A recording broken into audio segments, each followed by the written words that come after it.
Over the last 2 years, journalists and activists have been fighting something called the National Defense Authorization Act, or the N.D.A.A., specifically Sections 1021 and 1022.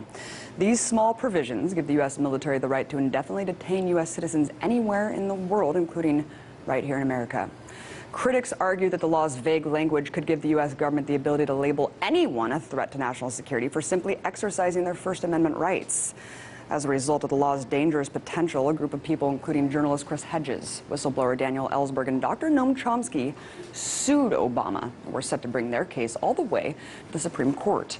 But many were devastated to see that the highest court in the land decided not to hear the case, cementing yet another massive erosion of the constitutional rights of Americans.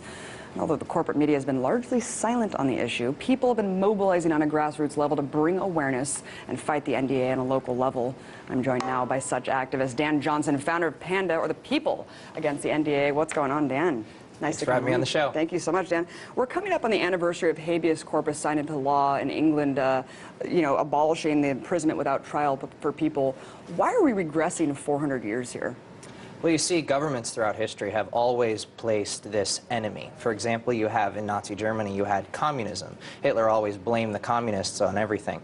And today we have terrorism. Today we have this ambiguous enemy that nobody really knows where it is or who they are, but we're going after them with everything, and as is the case in an endless war, the rights at home are taken away. And that's why we're losing habeas corpus, that's why we're losing the right to the trial, is because we have this enemy out there somewhere in the abyss, and we're going to do whatever we can to fight it, regardless of what the Constitution says in this country. Quite unfortunate, Dan. And as I mentioned, the Supreme Court's declined to hear the case. Really unfortunate there. Chris Hedges actually has a really interesting reason why he thinks the Obama administration has been so vehemently and adamant trying to maintain the ruling. He says since they were so aggressive, it means that if they were using it, as we expect, they could be held in contempt of court. It means that U.S. citizens, probably dual nationals, are being held in military detention facilities, almost certainly overseas, and maybe here at home. Do you agree with his assessment here? Absolutely, and his assessment comes from when Judge Catherine Forrest of the Southern District Court of New York was asked, are you using these detention provisions of the NDAA in violation of my injunction? And when she was asked that, she asked the government this question, and the government refused to answer. Now, if you have a kid and you say, well, were you in the cookie jar? And he kind of goes, not really sure. It was probably in the cookie jar. And that's why we say the government's probably holding people right now under the detention provisions of the National Defense Authorization Act. And Dan, you're 20 years old. What do you say to people who say, oh, you're so young and naive. Once you grow up and see how broken the world is, you'll stop caring about it. I mean, how did you get into this fight? See, since when does age ever matter?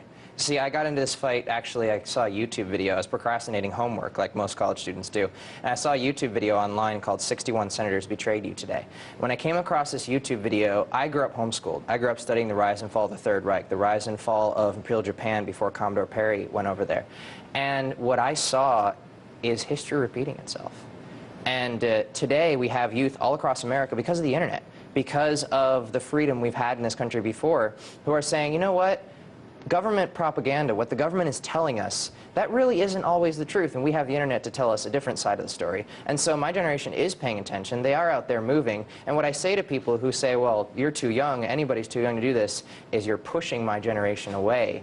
What I learned was they bring you in, and they only want your vote. They want you to get involved in politics, but they only want your vote. They want you to sit back down and go home. You're the next generation. Don't sit back down and go home. Well said. You're wise beyond your years. Let's talk about solutions here. What's the Take Back campaign all about, and what cities have already blocked the NDAA? So absolutely. We launched the Take Back campaign back in October 2013 as PANDA.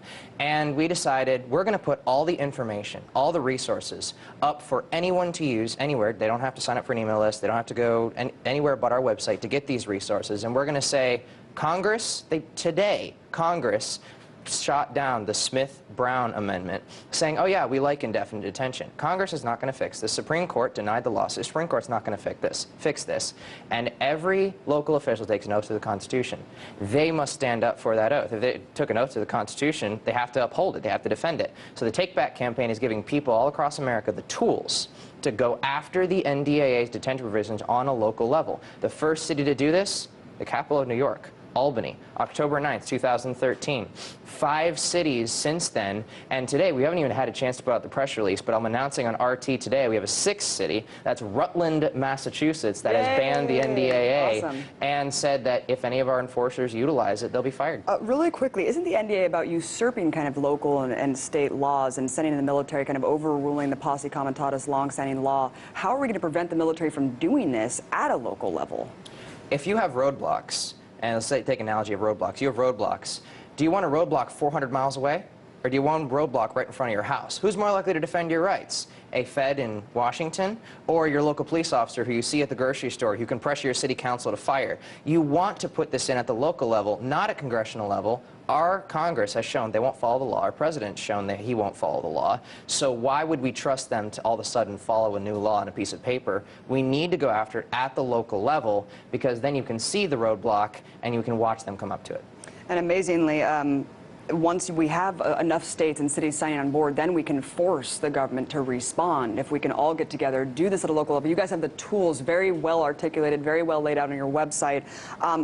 And you guys are having a giant festival series coming up, people raising awareness about the... Give a quick plug so people can know where to go and what they can do. Absolutely. So we have a concert series, takebacktour.com, the Panda Takeback Tour. We'll have Immortal Technique, we'll have Saving Abel, we'll have several different people, including Shahid Buttar, on this Takeback Tour, and bringing the word out through music against the NDAA. Absolutely. Dan Johnson, founder of People Against the NDAA, really appreciate you coming on and for your work. Thanks so much. Thank you so much.